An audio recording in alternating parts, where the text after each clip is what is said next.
fundamentals of RDBMS. RDBMS stands for Relational Database Management System. Now, what is a record? तो आपको एक नीचे table दिख रहा है, उस टेबल में दो रो है, एक ग्रे कलर की, एक व्हाइट कलर की. इन रोज को क्या बोला जाता है? These rows are called records. So एक ग्रे कलर की रो है 1178 यवतमाल वाली, एक व्हाइट कलर के 2385 नागपुर वाली. ये दोनों रिकॉर्ड्स है, ये दोनों रो है, ये दोनों ट्यूपल है. तो रिकॉर्ड को टोटल 3 नाम है, record, row, tuple. Record is compose of field value. अब ये एग्जांपल में जो रिकॉर्ड है वो कितने फील्ड वैल्यूज का बना है?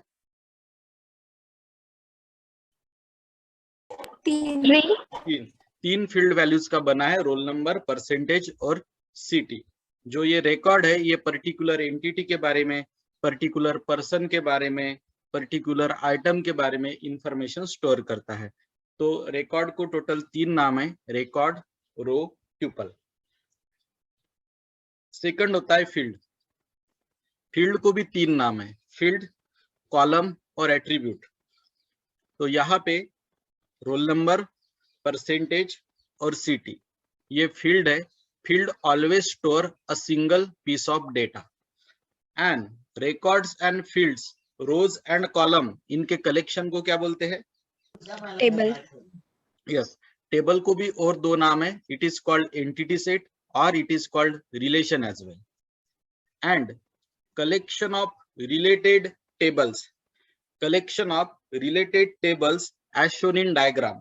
In diagram you can see that there are a collection of 7 related tables. So this collection of related tables is called Database. Yes, database. Data stored in database can be easily accessed and managed. We can perform operation like insertion, deletion, selection, updation, searching, sorting, etc. on our database. Database is having plenty of applications and diagram is shown here. So what we have covered: record, field, table, database. Now we will move to the data types that can be used. Now data type represents the value stored by particular variable or particular column. Column में जो value store होती है या किसी variable में जो value store होती है उसको कुछ ना कुछ डेटा टाइप होता है. तो कौन सा डेटा टाइप पॉसिबल है? Let's see. सबसे पहला डेटा टाइप पॉसिबल है, हम ये तीनों को साथ में देखते हैं, क्यार, वैरक्यार और वैरक्यार2 तीनों को साथ में देखते हैं, एक ही साथ तीनों को कंप्लीट कर देते हैं. देखिए मैं इधर लिखता हूं क्यार, इधर लिखता हूं मैं वैरक्यार, और इधर लिखता हूं मैं वैरक्यार2. ठीक है, तो तीनों को कंपेयर करते हैं हम. सबसे पहले देखते हैं क्यार के बारे में. क्यार की मैक्सिमम साइज कितनी रह सकती है? 2000 कैरेक्टर, उससे बड़ा नहीं. वैरक्यार भी 2000, लेकिन वैरक्यार2 4000. हर कैरेक्टर को 1 बाइट लगता है. Every character requires 1 byte. 1 byte. तीनों केस में एक कैरेक्टर लेना है तो 1 बाइट. तीनों के एग्जांपल देता हूं. जैसे कि यहाँ पे मुझे एक कॉलम लेना है इनेम नाम का, तो मैं ऐसे ले सकता हूं, क्यार इनेम की साइज 5. ठीक है, या मैं ऐसे भी कर सकता हूं, ई नेम, ये कॉलम का नाम है, वैरक्यार5. या इधर करना है तो मैं ऐसा कर सकता हूं, ई नेम वैरक्यार2 ब्रैकेट में 5. तो मेरे पास ये तीनों ऑप्शन है. ठीक है, अब तीनों का डिफरेंस समझाता हूँ क्या है. अगर यहाँ पे मैंने ई नेम लिया है फॉर एग्जाम्पल अतुल, तो यहाँ पे एक ब्लैंक स्पेस छूट जाएगी. क्या छूट जाएगी? एक Blank space. यस, क्योंकि साइज 5 दी थी और अतुल में कितने अल्फाबेट है? 4. यहाँ क्या होगा, यहाँ अतुल आएगा और यहाँ एक नल छूट जाएगा। क्या छूटेगा इधर? null, नल। और इधर क्या होगा? बराबर 4 ही यूज होंगे, बाकी 5वां का जरूरत ही नहीं पड़ेगी। तो तीनों का मेमोरी रिप्रेजेंटेशन अलग है। इधर अतुल स्टोर होगा तो 5वीं पोजीशन ब्लैंक स्पेस रहेगी, क्योंकि अपन ने साइज 5 देके रखी है। इधर अतुल रहेगा तो 5वीं पोजीशन नल रहेगी। इधर अतुल रहा तो 5वीं पोजीशन पे कुछ नहीं रहेगा। ये डिफरेंस है। क्यार जो होता है इसकी साइज फिक्स होती है। क्यार की साइज कैसे होती है? fix, fix. इसकी जो साइज है ये वेरिएबल है, ऑन टाइम कम ज्यादा की जा सकती है, इसीलिए उसमें var वर्ड का यूज होता है। var मतलब वेरिएबल साइज। ये फास्टेस्ट होता है, सबसे फास्टेस्ट। ये सबसे स्लोएस्ट होता है, स्लोएस्ट। और ये मीडियम होता है। ठीक है। तो इतने डिफरेंसेस इनफ है। क्यार 2000 साइज रह सकती है, वैरक्यार को भी 2000, वैरक्यार 2 को 4000। दोनों को हर अल्फाबेट के लिए 111 बाइट लगता है। बाकी वो नल ब्लैंक स्पेस हो तो एक्सप्लेन किया ही है मैंने। कैरेक्टर को फिक्स साइज लगती है, वैरक्यार को वेरिएबल साइज। तो वो एडवांटेज है, साइज कम ज्यादा आसानी से कर सकते हैं। ये फास्टेस्ट है कैरेक्टर, और वैरक्यार स्लोएस्ट है। इसका स्क्रीनशॉट ले लो आप, take a screenshot. Most advantages is varchar 2। Shall I move ahead? yes, sir. तो ये 3 डेटा टाइप मैंने एक साथ खत्म कर दिए। अब हम चलते हैं डेट के तरफ। तो डेट और टाइम दोनों को स्टोर करता है। डेट स्टोर करने का फॉर्मेट है dd dash mon dash yy। जैसे मुझे आज की वैल्यू स्टोर करनी रही तो 19 डैश scp डैश 21 ऐसा करना पड़ेगा। ठीक है। टाइम 24 आवर फॉर्मेट में स्टोर होता है। बाय डिफॉल्ट वैल्यू होती है 12 आवर्स 0 मिनट्स 0 सेकंड AM। ठीक है। एग्जाम्पल है डीओबी एक कॉलम रहेगा और डेट उसका डेटा टाइप रहेगा। साइज कितनी रहती है डेट की? 7, 7। Very good. अब नंबर P, S। P मतलब प्रिसीजन का मतलब होता है total number of digit. Yes मतलब स्केल मतलब पॉइंट के बाद के digit. Total number of digit ज्यादा से ज्यादा कितने लिए जा सकते हैं? 38, 38 के ऊपर टोटल नंबर ऑफ डिजिट्स लेना अलाउड नहीं है, नहीं है। ज्यादा से ज्यादा हो गया 38, उसके ऊपर अलाउड नहीं है। ठीक है। जब आप 5,2 लिखते हो तो टोटल नंबर ऑफ डिजिट कितने? 5, 5। उसमें से पॉइंट के बाद 2, और पॉइंट के पहले 3, ऐसा उसका मतलब होता है। और जब आप रोल नंबर ब्रैकेट में 5 लिखते हो तो 5 डिजिट का पूरा रोल नंबर हो गया। बेसिकली 5,2 लिखने का मतलब होता है फ्लोट वैल्यू, और 5 लिखने का मतलब होता है इंटीजर वैल्यू। लॉन्ग कितना कैपेसिटी का डेटा टाइप है? 2 GB। कितना डेटा 2 स्टोर कर GB, सकता है ये? 2 GB, 2 GB तक। एक टेबल में एक ही कॉलम लॉन्ग लेना सजेस्टेड है। एक टेबल में मल्टीपल कॉलम्स को लॉन्ग मत लीजिए। ठीक है। ये तीनों एक साथ देखना पड़ेगा। सॉरी, ये दो, रॉ और लॉन्ग रॉ। यहाँ रॉ का मतलब होता है बाइनरी का मतलब होता है data store in the format of 0 and 1। तो रॉ और लॉन्ग रॉ में फर्क सिर्फ साइज का है। रॉ की साइज 2000 बाइट तक होती है, लॉन्ग रॉ की साइज 2 GB तक होती है। रॉ का मतलब बाइनरी डेटा। दोनों बाइनरी फॉर्म में डेटा को स्टोर करते हैं। दोनों बाइनरी फॉर्म में डेटा को स्टोर करते हैं। नेक्स्ट आता है रो आईडी। रो आईडी का काम होता है करंट रो को रिप्रेजेंट करना। It represent the unique address of a row in a table. अपने टेबल में 10 रो होंगे तो 10 रो को एक यूनिक आईडी असाइन होगा। उसको हैंडल करने के लिए रो आईडी डेटा टाइप का यूज हो सकता है। अब ये 3 एक साथ देखने पड़ेंगे। C lob, NC lob, B lob. Lob का लॉन्ग फॉर्म है लार्ज ऑब्जेक्ट। LOB का मतलब होता है large object. Character large object, national character large object, binary large object. Large object की कैपेसिटी 4 GB तक की होती है। एंड लार्ज ऑब्जेक्ट का मतलब होता है audio, video, animation, graphics, images. इस फॉर्म में डेटा को स्टोर करना उसको बोलते हैं raw, sorry LOB large object, ठीक है।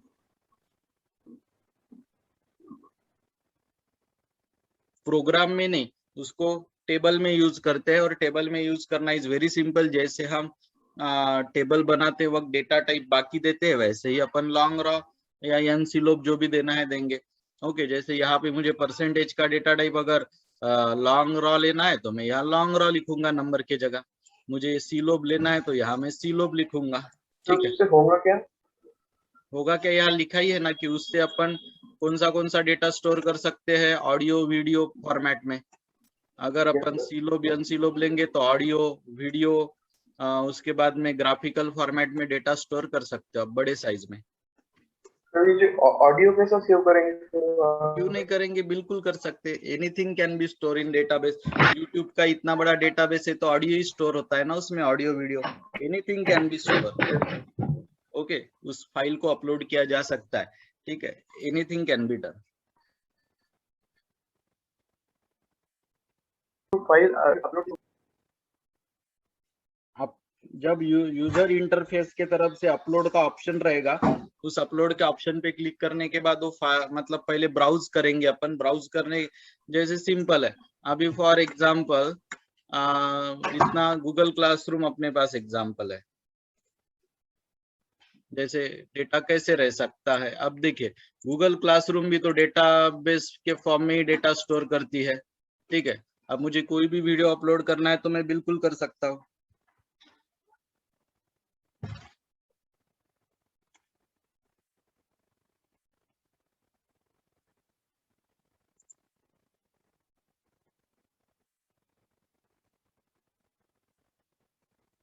ठीक है, ये मेरा क्लासरूम है। यहाँ मैं क्रिएट में जाऊंगा, मटेरियल में जाऊंगा, जो फाइल अपलोड करना है यहाँ से अपलोड करूंगा। तो अब ये फाइल अपलोड होने के बाद डेटाबेस में जा रही है ना, तो ये फाइल वीडियो भी रह सकती है, ऑडियो भी रह सकती है, anything it can be. Okay, so similar. पर सर हम क्वेरी लैंग्वेज यूज करके नहीं कर सकते क्या सर उसको? नहीं, हर चीज क्वेरी लैंग्वेज में से सिर्फ अपन टेबल का स्ट्रक्चर बना के छोड़ देते हैं। डेटा इंसर्ट वगैरह करने के लिए यूजर के लिए हम यूजर इंटरफेस देते हैं, उसको बटन्स देते हैं, उसको वेरियस ऑप्शंस देते हैं, ठीक है। क्वेरी लैंग्वेज का यूज करके जनरली हम डेटाबेस का बेसिक स्ट्रक्चर बनाते हैं, फिर यूजर को व्यू लेवल देते हैं हम, जिसमें बटन्स होता है, ग्राफिकल इंटरफेस होता है, जिसका यूज करके यूजर फिर डेटा को इंसर्ट करता है। ये क्यार वैरक्यार ये डिफरेंसेस मैंने आपको लिख के दिए, आपको स्क्रीनशॉट लेने के लिए भी बोला था, ठीक है। अब हम देखते हैं concept of RDBMS, concept of relational database management system, ठीक है। तो RDBMS बेसिकली क्या है, there is a small difference between DBMS and RDBMS। Though the difference is small but different is very important. क्या है डिफरेंस, मैं आपको बताता हूँ। जैसे कि मान के चलिए आप EF कोड ने कुछ 12 रूल्स दिए हैं, ठीक है। वो रूल्स अगर DBMS वाले फॉलो करने लग जाएंगे तो वही DBMS को आप RDBMS बोल सकते हो। सीधा सीधा RDBMS के लिए EF कोड ने दिए हुए 12 रूल को फॉलो करना कंपलसरी है, ठीक है। We have seen that database is a collection of related tables. बहुत सारे टेबल्स मिलके डेटाबेस बनता है। RDBMS भी उसी तरह का एक कंसेप्ट है, इनफैक्ट उससे एक एडवांस कंसेप्ट है। RDBMS में जो 12 रूल्स है वो तो अलग है, ये 6 रूल भी बड़े इंपॉर्टेंट है। पहला रूल है कि हर वैल्यू ऑटोमिक चाहिए। ऑटोमिक मतलब कैसी चाहिए वैल्यू, ऑटोमिक यानी कैसे चाहिए, नॉन डिविजिबल चाहिए। कैसे चाहिए वैल्यूज, वैल्यू नॉन डिविजिबल चाहिए। यस, मतलब फॉर एग्जांपल आप फुल नेम नाम का कॉलम ले सकते क्या? नहीं, क्योंकि वो 2 हिस्से में डिवाइड होगा, फर्स्ट नेम और लास्ट नेम में। आप एड्रेस नाम का कॉलम ले सकते क्या? यस। नहीं, क्यों नहीं ले सकते एड्रेस नाम का कॉलम? सिटी और एड्रेस डिवाइड हो जाएगा। यस, क्योंकि वो बहुत सारी चीजों में डिवाइड होगा, street address, city, colony name. तो फिर आप बोलोगे एड्रेस कैसे लेना सर? तो एड्रेस लेने के लिए आपको city name, colony name, street name, flat number, ऐसा लेना पड़ेगा, हर कॉलम सेपरेट। मतलब हर वैल्यू नॉन डिविजिबल चाहिए, उसको क्या बोलते हैं? Values are Atomic. यस। हर रो कैसी चाहिए? Unique. यूनिक। एक कॉलम में जितने भी वैल्यू आएंगे सभी का डेटा टाइप Same. यस। एक कॉलम में जितने भी वैल्यूज आएंगे सभी का डेटा टाइप बिल्कुल सेम आना चाहिए। कॉलम का या रो का सीक्वेंस मैटर करता क्या? नहीं. नहीं। और हर कॉलम का नाम कैसा चाहिए? Unique. यस। किसी फील्ड को अपन कीज बनाते हैं, कीज यानी कुछ आप जैसे प्राइमरी की हो गया, फॉरेन की हो गया, हम बनाते हैं। प्राइमरी की में कितने कंडीशंस चाहिए? 2. दो। Unique and and not not null. नल। और फॉरेन की मतलब दो टेबल में एक कॉलम कैसा होना चाहिए? Same. What is the basic use of foreign key? To join the table. Yes, to join the table. DBMS और आरडीबीएमएस की मेन डिफरेंस देखा जाए तो कौन ज्यादा डेटा स्टोर करने की कैपेसिटी रखता होगा? RDBMS. कौन ईएफ कोड के 12 रूल सेटिस्फाई करता ही होगा? RDBMS. Who will be more secure? RDBMS. RDBMS. उसके बाद में कौन सी सिस्टम सिंगल यूजर के लिए ज्यादा सुटेबल होगी और कौन सी मल्टी यूजर के लिए? single के लिए DBMS for multiple user. Yes, very good. उसके बाद तो ये सब है। अब ईएफ कोड के 12 रूल, 12 में से मैंने पहले बोला था एग्जाम में तो 4 या 6 का ही काम होता है, 6 का भी नहीं 4 का, लेकिन हम 12 में से 11 लेंगे जो अपने काम के, एक पर्पजफुली हम छोड़ेंगे। ये रूल ईएफ कोड ने दिया है। 12 में से 11 में एक्सप्लेन करता हूँ। रिवीजन है तो एक ही बार जाएंगे, ध्यान देना प्लीज। मैं रेगुलर टीचिंग में क्या होता है, 12 होने के बाद फिर से एक बार बताता हूँ, फिर से एक बार बताता हूँ, 2-3 बार बताता हूँ। अब रिवीजन है तो एक ही बार जाएंगे, तो थोड़ा अच्छे से ध्यान दीजिएगा प्लीज, ठीक है।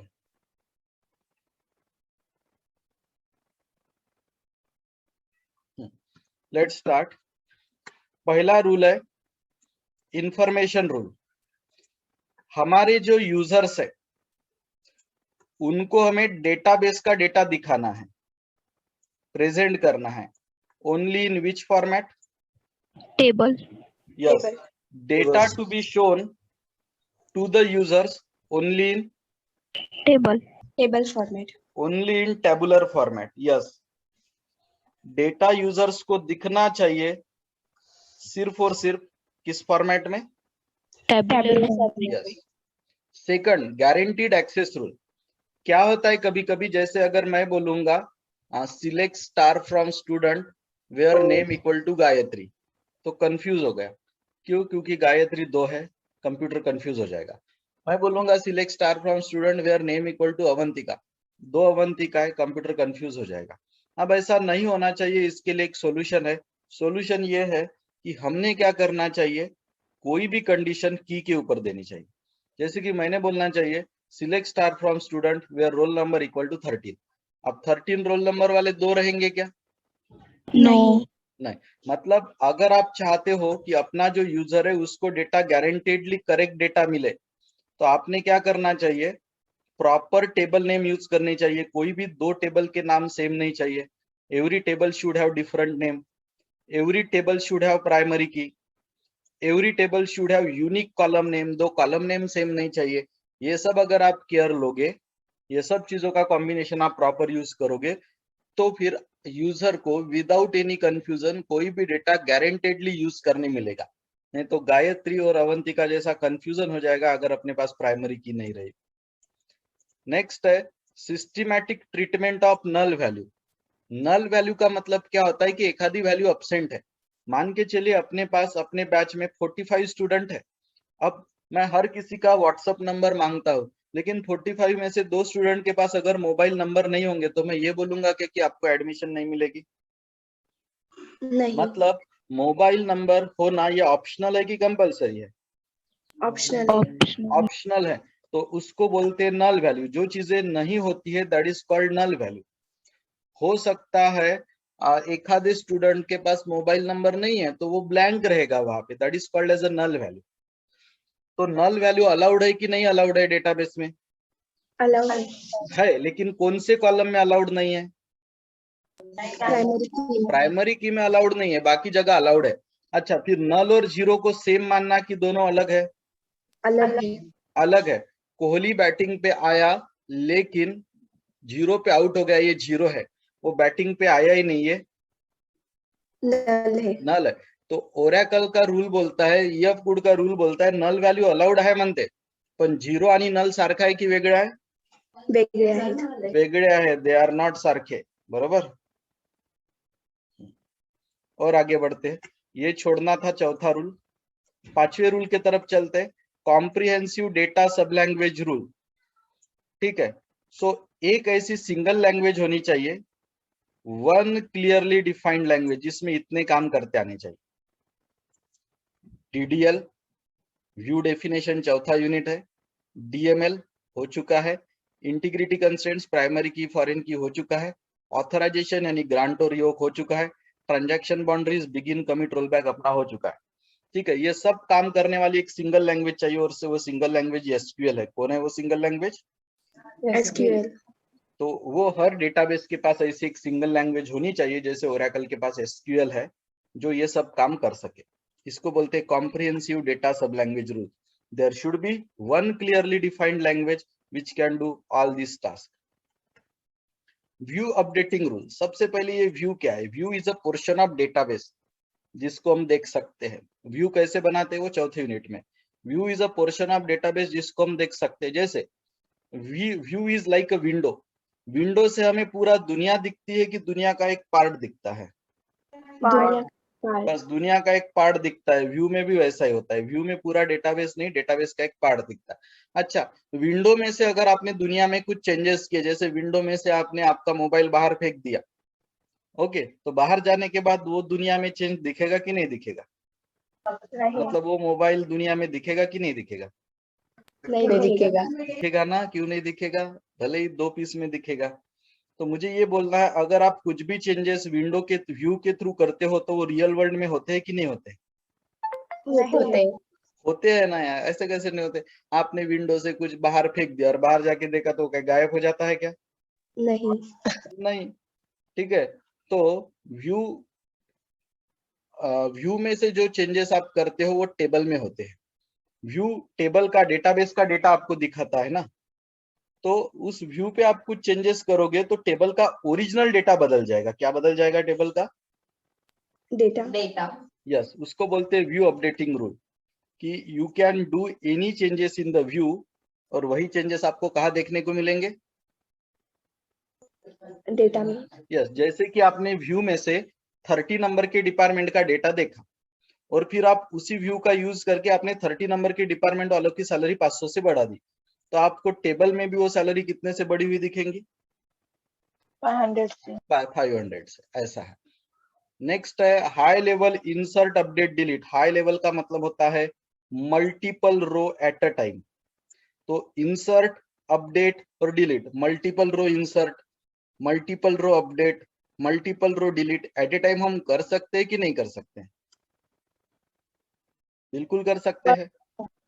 एट ए टाइम अपन 5-5 रो इंसर्ट कर सकते हैं, एट ए टाइम हम 10-10 रो अपडेट कर सकते हैं, डिलीट कर सकते हैं। तो ये भी करते आना चाहिए। 8वां और 9वां टॉपिक आपको पता है? पता है कि नहीं पता है? कितने लेवल्स होते हैं एब्स्ट्रैक्शन के? व्यू लेवल, लॉजिकल लेवल और फिजिकल लेवल। कौन से लेवल में चेंजेस करना है? किसको डिस्टर्ब किए बगैर? व्यू इसको कौन सा डेटा इंडिपेंडेंस बोलते हैं? फिजिकल डेटा इंडिपेंडेंट नेक्स्ट इसमें काय में चेंजेस करना है? लॉजिकल किसमें चेंजेस किए बगैर? व्यू इसको कौन सा इंडिपेंडेंस बोलते हैं? Logical data independent logical data independence. अब इंटीग्रिटी इंडिपेंडेंस यानी क्या? इंटीग्रिटी इंडिपेंडेंस का मतलब होता है जैसे आपने आपके टेबल की प्राइमरी की चेंज कर दी, आपने आपके टेबल की फॉरेन की चेंज कर दी, मतलब आपने क्या किया, बेसिकली इंटीग्रिटी कंस्ट्रेंट्स को बदल दिया। आपने आपके टेबल की प्राइमरी की बदल दी या फॉरेन की बदल दी, लेकिन आप किसको चेंज नहीं होने देना चाहते? व्यू लेवल, व्यू लेवल को। तो इसको कौन सा इंडिपेंडेंस बोलते हैं? कौन सा independence?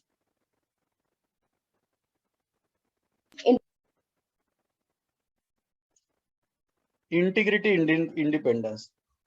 Changing the which level? Sorry, changing what? Changing the integrity constraints without changing view level is called as a integrity independence, right? और आगे बढ़ते हैं हम। नेक्स्ट है डिस्ट्रीब्यूशन इंडिपेंडेंस। कभी कभी क्या होता है, डेटाबेस बहुत बड़ा होता है, तो फिर हम क्या करते हैं, कुछ डेटा ये सर्वर में स्टोर करते हैं, कुछ डेटा ये सर्वर में स्टोर करते हैं, कुछ डेटा ये सर्वर में स्टोर करते हैं, इनको एक दूसरे के साथ ज्वाइन कर देते हैं, ठीक है। और ये हम यूजर है। अब अपना डेटाबेस कितने हिस्से में डिस्ट्रीब्यूटेड है? 3 हिस्सों में। लेकिन इसका पता किसको नहीं होना चाहिए? यूजर को। Yes, user should be unaware about that. User इन सब चीजों से क्या होना चाहिए? यूजर इन सब चीजों से अनअवेयर होना चाहिए। यूजर को ये डिस्ट्रीब्यूशन का पता होना चाहिए क्या? नहीं, यूजर को लगना चाहिए डेटाबेस एक ही है, सिंगल कंप्यूटर में स्टोर है, भले ही वो 3 कंप्यूटर में स्टोर होगा, राइट। मतलब मुझे ये बोलना है इंटरनल डिस्ट्रीब्यूशन क्या है, ये यूजर को पता होना जरूरी है क्या? नो।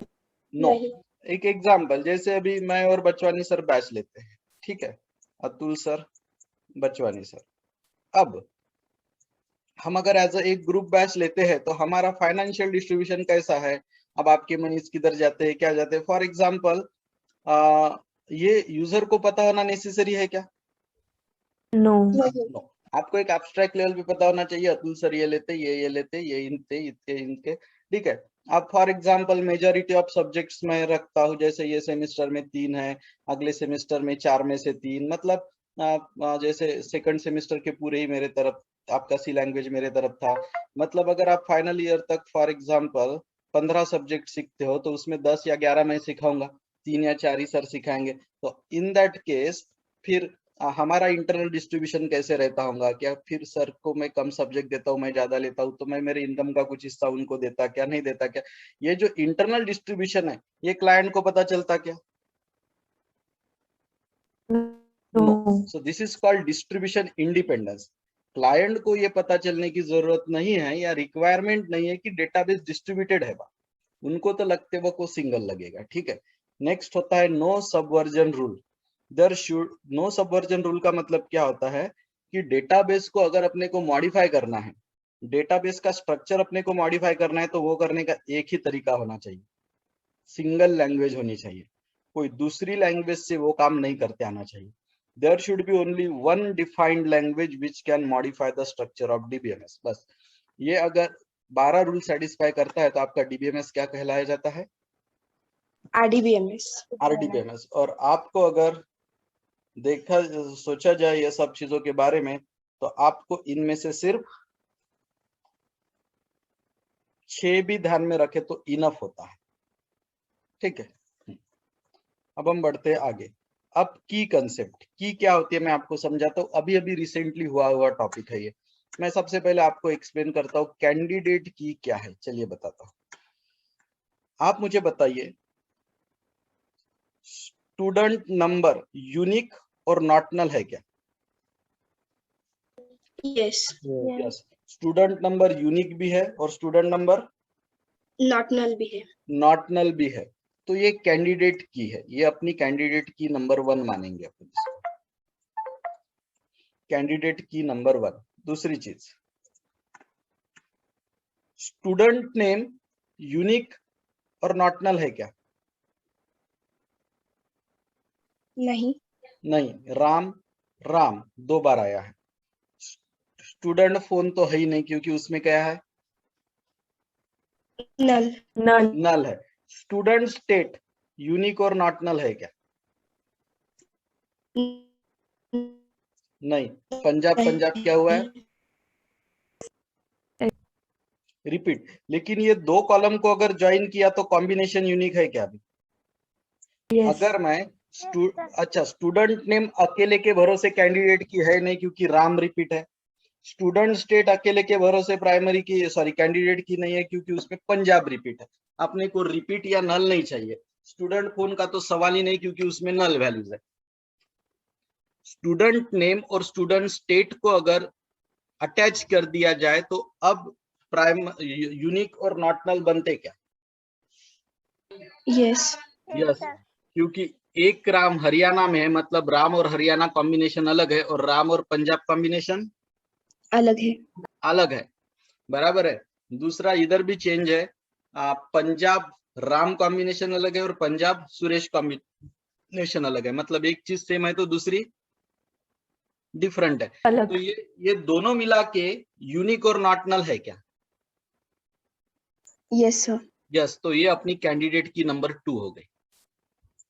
कैंडिडेट की नंबर 2। अच्छा, ये दोनों में से एक कॉलम निकाल दिया तो चलेगा क्या? ये नहीं, दोनों कंपलसरी है एक दूसरे के लिए। दोनों कंपलसरी है। Yes, so that is a candidate की नंबर 2। और कौन कैंडिडेट की बनता है बताता हूँ। यहाँ student as also a candidate key. क्यों बताओ? क्योंकि उसमें भी कॉम्बिनेशन कैसा है? यूनिक एंड नॉट नल।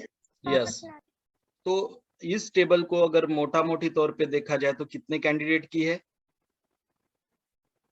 3। तीन। कैंडिडेट की सिंगल कॉलम की भी रह सकती है, कैंडिडेट की मल्टीपल कॉलम की भी रह सकती है, लेकिन उसको दो प्रॉपर्टीज होने चाहिए। कौन से दो properties? Not null and unique. Not null and unique. और तीसरी भी प्रॉपर्टी होनी चाहिए जो सबसे इंपॉर्टेंट है, जो मैं बताता हूँ। उसमें उतने ही कॉलम होने चाहिए जितने एब्सोल्युटली रिक्वायर्ड है। जैसे कि स्टूडेंट नेम और स्टूडेंट स्टेट दोनों एक दूसरे के लिए एब्सोल्युटली रिक्वायर्ड है कि दोनों में से एक ऑप्शनल है? रिक्वायर्ड है। रिक्वायर्ड है। आप स्टूडेंट नेम निकालोगे तो स्टेट अकेला प्राइमरी कैंडिडेट की नहीं बनेगा, या स्टेट निकालोगे तो नेम नहीं बनेगा। मतलब दोनों एक दूसरे के लिए ऑप्शनल है कि कंपलसरी है? कंपलसरी है। कंपलसरी। अब मान के चलो मैंने एक तीसरा कॉलम भी ऐड कर दिया इनके साथ, कंट्री। अब ये कंट्री ये दोनों के भरोसे सफिशिएंट थे, तो तीसरा कंट्री अटैच करना कंपलसरी था क्या अपने को? नहीं। तो ऐसे एडिशनल बिना काम के जो कंपलसरी नहीं था, ऐसा कॉलम कैंडिडेट की में लेना अलाउड है क्या? नहीं। अगर आप एक्स्ट्रा का बिना काम का जिसकी जरूरत नहीं थी ऐसा भी कॉलम कैंडिडेट की में ऐड कर देते हो तो उसको सुपर की बोलते हैं। कौन सी की? Super key. Super key. That is called as a super key. तो कैंडिडेट की में 3 कंडीशन ध्यान में रखना। एक यूनिक। कौन सी? यूनिक। यूनिक। एक नॉट नल। और तीसरी मिनिमल। मिनिमल का मतलब होता है उतने ही कॉलम चाहिए जितने एब्सोल्युटली कंपलसरी है। हाँ, अगर 3 कॉलम एब्सोल्युटली कंपलसरी होते ना कि 2 के भरोसे भी नहीं होता, बस तीसरा चाहिए तभी यूनिक और नॉट नल बनता, तो 3 भी चलते थे। लेकिन अब जब स्टूडेंट नेम और स्टूडेंट स्टेट दोनों मिला के काम कर सकते हैं, तो जानबूझ के कंट्री या एज अटैच करने में कोई मतलब है क्या? नो। तो कैंडिडेट की के बारे में 3 कंडीशन ध्यान में रखना। It should identify uniquely, it should have not null values, and it should be the minimal set. एक टेबल को कितनी कैंडिडेट कीज रह सकती है? मल्टीपल। कितने? मल्टीपल। इस टेबल को कितने बताया मैंने अभी? 3। अब हम चलते हैं प्राइमरी की तरफ। अब कैंडिडेट की 3 है, 3 में से किसी एक को चुनो, वो आपके लिए क्या हो जाएगी? प्राइमरी की। यस। अब 3 कैंडिडेट आपके पास है, 3 में से जो सबसे अच्छा लगता है उसे आप क्या करेंगे? प्राइमरी की। उसको आप एज अ प्राइमरी की चूज करेंगे, मर्जी आपकी। बराबर है। तो प्राइमरी की कितनी रह सकती है? ओनली 1। एक। और वो भी यूनिक और नॉट नॉट नल। नल। वो 3 में से जो पसंद आया उसको प्राइमरी की बना लीजिए। मैं स्टूडेंट नंबर को बनाऊंगा। नेक्स्ट होता है फॉरेन की। 2 टेबल में एक कॉलम सेम मल्टीपल कॉलम की। हाँ, मल्टीपल कॉलम की भी प्राइमरी की रह सकती है।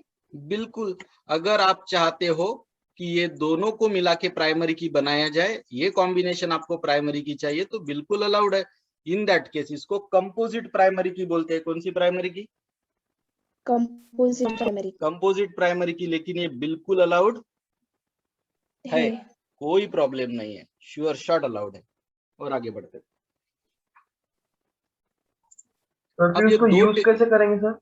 काय का यानी सर उसको ज्वाइन कैसा करेंगे? कंपोजिट ऐसे नाम देके? काय को देना पड़ता? कुछ भी नाम नहीं देना पड़ता, आपको प्राइमरी की लिखना पड़ता है दोनों के सामने। Yes sir. हाँ, अब जैसा यहाँ पे देखिए आप, इधर वो ऊपर स्टूडेंट नंबर है, नीचे अब ये दो टेबल में कौन सा कॉलम कॉमन है? Student number. Student number student number इधर भी है, स्टूडेंट नंबर इधर भी है, लेकिन ये दोनों में से वो प्राइमरी की कहाँ है? फर्स्ट कॉलम में। तो दूसरे टेबल में वो क्या रहेगा? फॉरेन की। आप बोलेगे दूसरे में प्राइमरी की नहीं रह सकता क्या? नहीं, क्योंकि वैल्यूज रिपीट है। रिपीट है। ये जो कॉलम दो टेबल में सेम होता है उसमें से वो एक का प्राइमरी की होता है और दूसरे का फॉरेन की। फॉरेन की होता है। इसको रेफरेंशियल की भी बोलते हैं। ठीक है, तो ये अपन ने तीन कीज देखी। कैंडिडेट की, वो कितने भी रह सर सकते हैं एक टेबल को, प्राइमरी की एक ही रहती है, और तीसरी फॉरेन की। हाँ पूछिए। सर एक बार फॉरेन की फिर से बताइए ना। फॉरेन की फिर से बताओ, बिल्कुल बताता हूँ।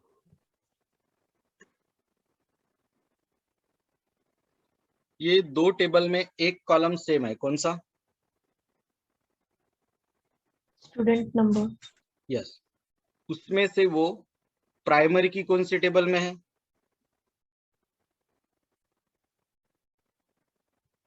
फर्स्ट टेबल में। फर्स्ट। और फॉरेन? सेकंड। अब आपके माइंड में आया होगा सेकंड में प्राइमरी की क्यों नहीं है? क्यों नहीं है सेकंड में प्राइमरी की? वो क्योंकि वैल्यूज कम है, रिपीट है। रिपीट है। तो दो टेबल में एक कॉलम सेम चाहिए, वो फॉरेन की बन सकता है दूसरे टेबल का। नॉर्मलाइजेशन इज 2.3, जो हमने 4th यूनिट तक इस टॉपिक को पोस्टपोन किया है। हॉरेबली डिफिकल्ट टॉपिक है, हॉरेबल टेरेबल जो बोलना है बोलो, खतरनाक टॉपिक है। आपके पॉलिटेक्निक का मतलब सभी सब्जेक्ट पकड़ लो आप, कोई भी प्रोग्रामिंग में से कोई भी, उसमें से सबसे डेंजर टॉपिक ये। ठीक है, और पहले तो ये चौथे यूनिट में ही हुआ करता था, बाद में यूनिट में रिशफलिंग हुआ। अपना कुछ काम अड़ता नहीं है उससे एट दिस स्टेज, तो अपन उतनी डिफिकल्टीज को जितना लेट एड्रेस करे उतना अच्छा, क्योंकि आपको एग्जाम के पॉइंट ऑफ व्यू रिमेम्बर रखने में, याद रखने में आसानी होगी। Introduction to SQL, structure query language. तो हर बार क्वेश्चन आता है एग्जाम में बहुत बार कि एसक्यूएल के 4 कंपोनेंट या 4 पार्ट्स बताइए। तो एसक्यूएल का पहला कंपोनेंट या पहला पार्ट है डीडीएल, डेटा डेफिनेशन लैंग्वेज। इसमें basically create table, drop table, alter table, truncate table, rename, create user, describe, ये कमांड आते हैं। ये कमांड डेटा पे वर्क करते हैं कि डेटाबेस के स्ट्रक्चर पे? Yes, this command work on database structure, not on the values. और वैल्यूज पे काम करना है तो कौन सी लैंग्वेज है फिर? डीएमएल। कौन सी? DML। यस, डेटाबेस के स्ट्रक्चर पे काम करना है तो डीडीएल, और उस स्ट्रक्चर के अंदर जो वैल्यूज स्टोर है उस पे काम करना है तो डीएमएल। डीएमएल में 3 ऑपरेशन आते हैं, इंसर्ट, डिलीट और अपडेट। अब इंसर्ट, डिलीट, अपडेट, इससे हम स्ट्रक्चर पे काम करते कि वैल्यू पे? वैल्यू पे। यस, तो ये डीएमएल है। लेकिन create table, drop table, alter, इससे वैल्यू बदल रही कि स्ट्रक्चर? स्ट्रक्चर, तो वो डीडीएल हो गया। डीसीएल में 5 कमांड है, grant, revoke, commit, rollback, save point, right? Yes sir. और डीक्यूएल में एक ही कमांड आती है, वो है सिलेक्ट। तो डीबीएमएस में डेटा टेबुलर फॉर्म में स्टोर होता है। एसक्यूएल का लॉन्ग फॉर्म है स्ट्रक्चर क्वेरी लैंग्वेज, उसके 4 कंपोनेंट होते हैं। क्वेरी का अल्टरनेटिव वर्ड है रिक्वेस्ट, क्वेरी को रिक्वेस्ट भी बोला जाता है। डेटा टेबुलर फॉर्म में स्टोर होता है। ओरेकल कैसे ओपन करना उसके स्टेप्स है, विद डायग्राम दिए हैं, अब क्रिएट टेबल, टेबल कैसा बनता है हम देखते हैं, बहुत आसान है, अपने लिए कोई नई बात नहीं है। अभी कौन सी कमांड लिखनी पड़ती है? Create table. क्रिएट टेबल लिखना पड़ता है, ये कमांड है, ठीक है। फिर क्या लिखना पड़ता है टेबल का? नाम। नेम। टेबल का नाम वही लेना कंपलसरी है कि ऑप्शनल है, दूसरा भी नाम ले सकते थे? नहीं, कंपलसरी है वही। क्यों कंपलसरी है? वह कोई भी नाम ले सकते थे अपन टेबल का, टेबल तो हम बना रहे हैं ना, table name can be anything, yes ठीक है। टेबल का नाम कुछ भी रह सकता है। ये कमांड देखिए, क्रिएट टेबल लिखिए, टेबलचं नाव तुमच्या मनाने द्या, मी ईएमपी दिलाय। या टेबल मध्ये किती कॉलम आहे मोजा बरं?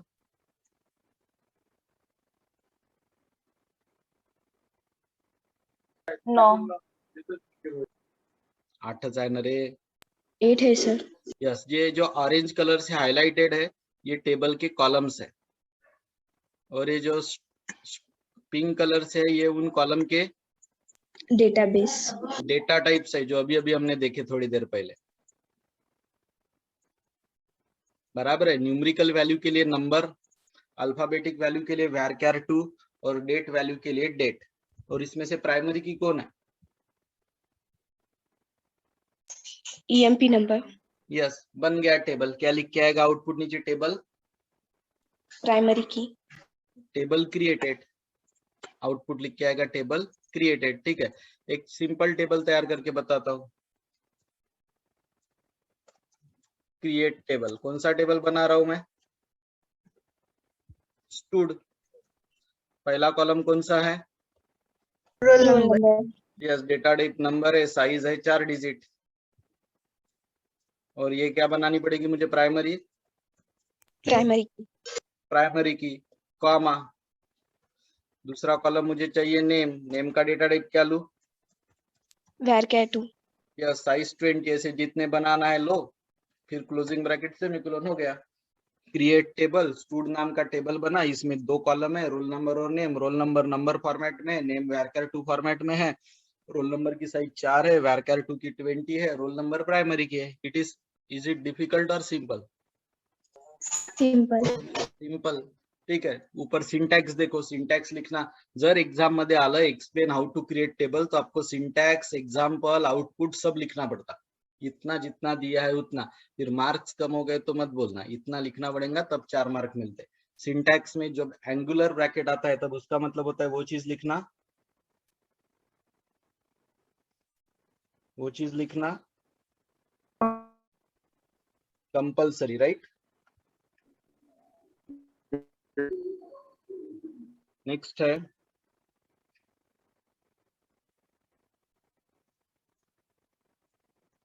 ये रूल्स पढ़ो आप। जो भी नाम हम देते हैं, कॉलम के नाम हम देते हैं, टेबल के नाम हम देते हैं, तो उसके रूल्स पढ़िए।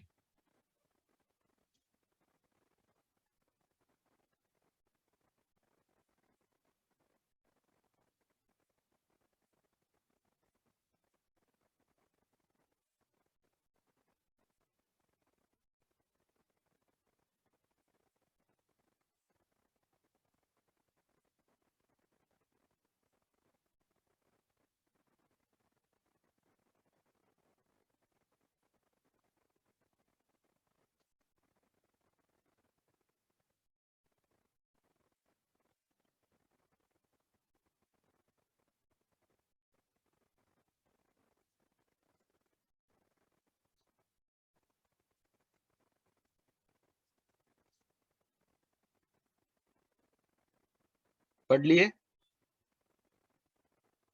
आसान है रूल्स। यस। अब हम चलते अल्टर टेबल के तरफ। क्रिएट टेबल हो गया। ये कौन से क्वेरी चल रही है सब? डीएमएल। अरे बाप रे, DDL. DDL, data definition language. Language. Structure पे काम कर रहे कि डेटा पे? स्ट्रक्चर पे। Structure. Alter table, alter table में 4 तरीके के चेंजेस किए जा सकते। कौन सा टेबल अल्टर कर रहे हैं हम? ईएमपी। ईएमपी। कौन सा कॉलम उसमें नया ऐड कर रहे जो पहले नहीं था? सिटी। सिटी, उसका डेटा टाइप है varchar टू साइज है 10 सेमीकोलन हो गया। अब ईएमपी टेबल में जो 8 कॉलम थे उसकी जगह अभी टोटल कॉलम कितने हो जाएंगे? 9। कितने? 9 और कौन सा नया कॉलम ऐड हो गया? City city city. Alter table, table का नाम ईएमपी है, ऐड नया कॉलम सिटी है, varchar टू उसका डेटा टाइप है 10 उसकी साइज है।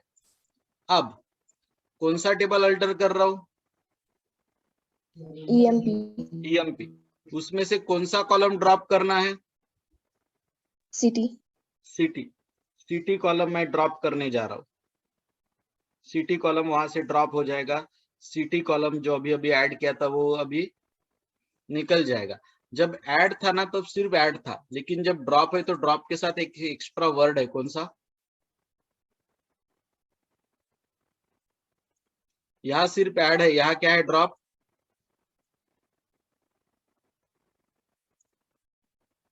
आवाज येतोय की नहीं? कॉलम कॉलम वर्ड एक्स्ट्रा है यहाँ पे नया कॉलम ऐड होता है, यहाँ पे पुराना कॉलम ड्रॉप।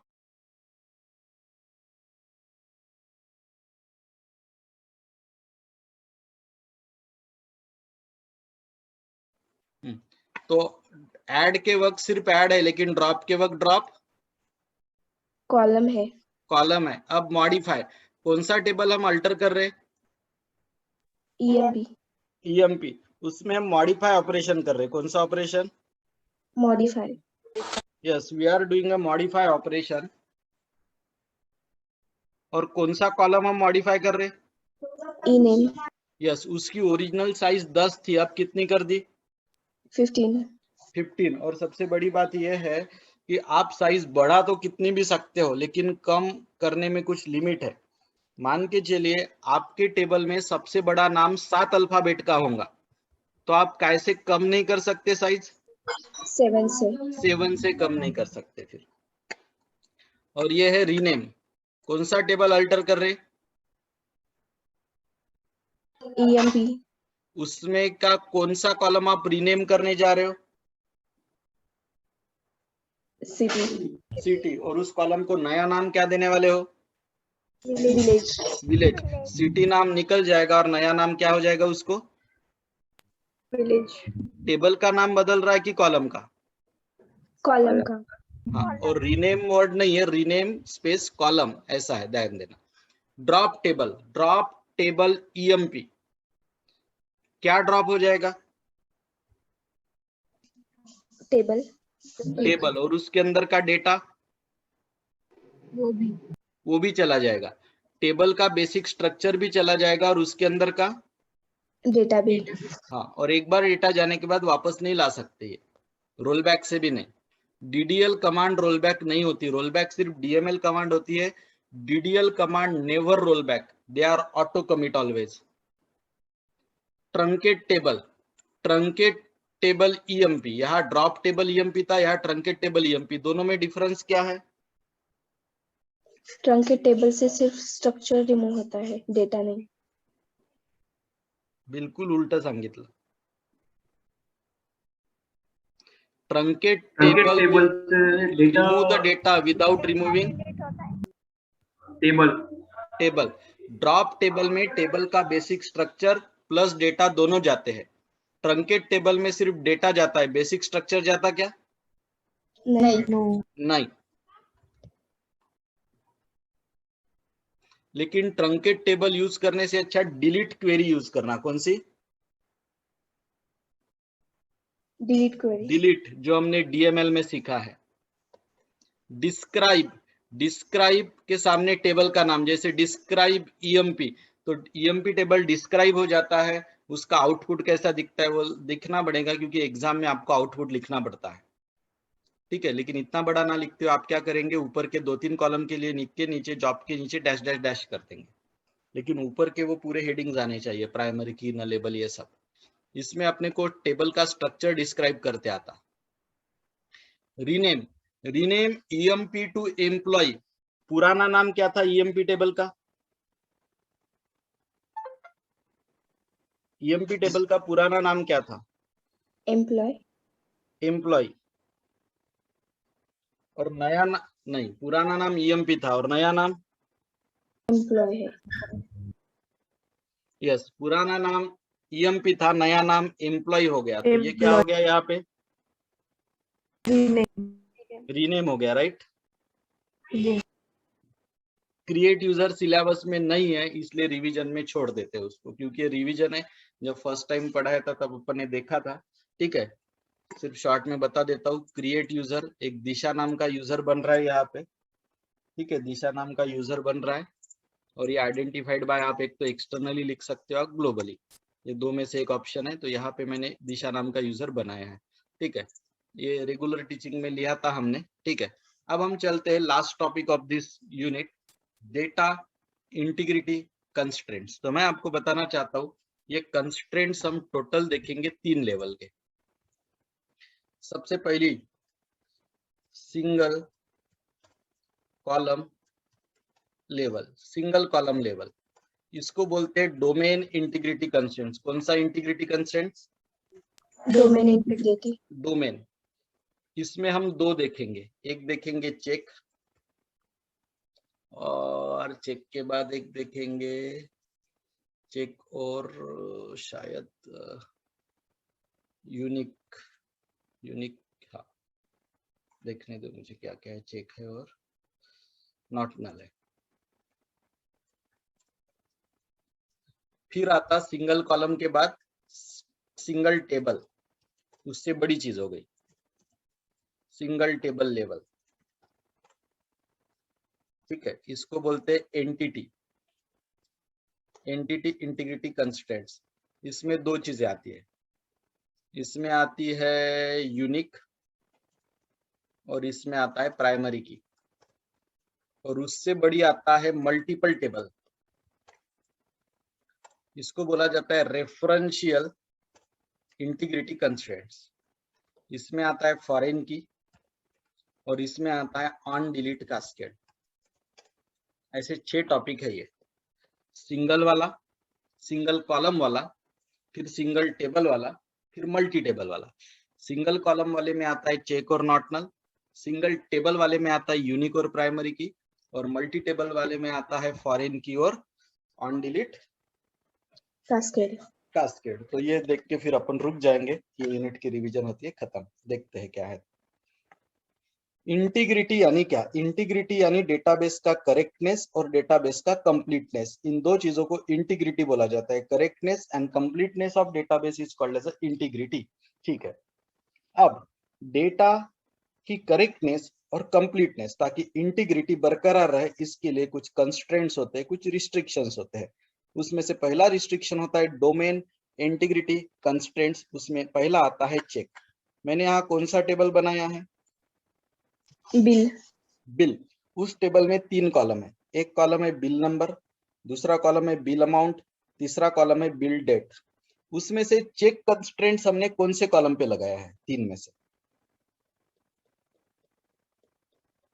बिल नंबर पे, बिल अमाउंट पे, कि बिल डेट पे?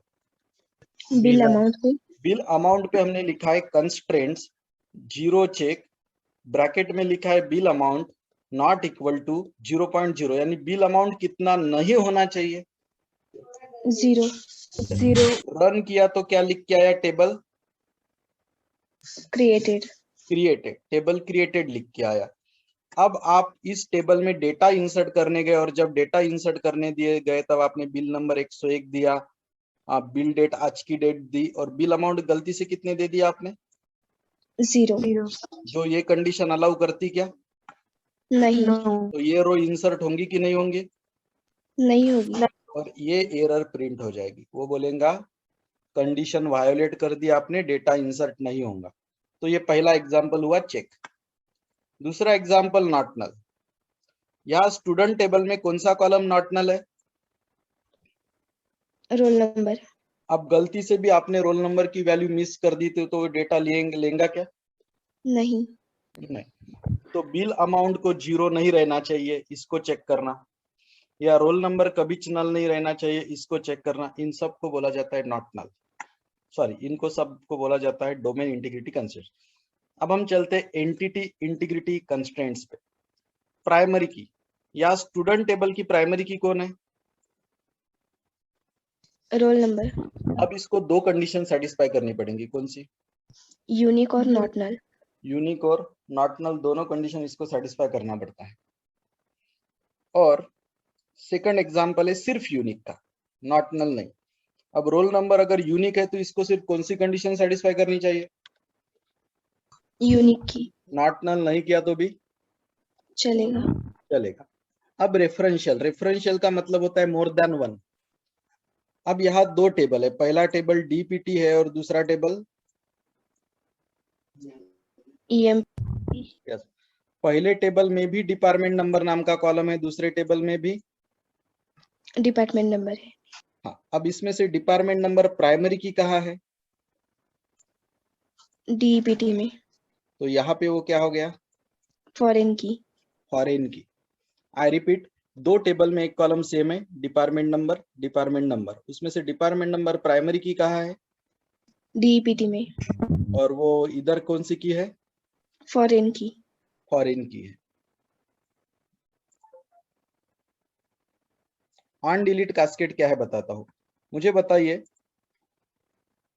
डिपार्टमेंट है इसलिए एम्प्लॉय है, ऐसा ही कंडीशन है ना? मतलब डिपार्टमेंट नहीं होते तो एम्प्लॉय होते थे क्या? नहीं। यवतमाल में गवर्नमेंट पॉलिटेक्निक कॉलेज नहीं होता तो आप होते थे क्या उसमें? नहीं सर। तो उसी तरह यहाँ पे पेरेंट टेबल कौन है? Department is a parent table कि employee is a parent table? Department is a parent table. Department is a parent table. और जिसमें फॉरेन की होती है ना, जिसमें फॉरेन की होती है वो चाइल्ड टेबल होता है। वो कौन सा टेबल होता है? चाइल्ड। सो डिपार्टमेंट पेरेंट टेबल है क्योंकि उसके पास खुद की प्राइमरी की है, वो फॉरेन की के भरोसे नहीं है। लेकिन ईएमपी टेबल ये चाइल्ड हो गया क्योंकि उसमें फॉरेन की है।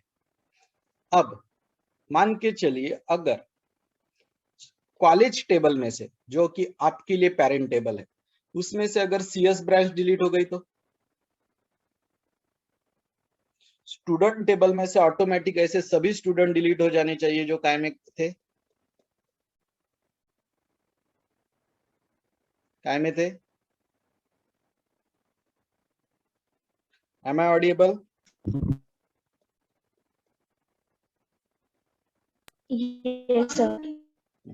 अच्छा, ईएमपी टेबल में से, सॉरी डीपीटी टेबल में से अगर 10 नंबर का डिपार्टमेंट डिलीट हुआ तो ईएमपी टेबल में से ऐसे सभी रो डिलीट हो जाने चाहिए जो कौन से नंबर के थे?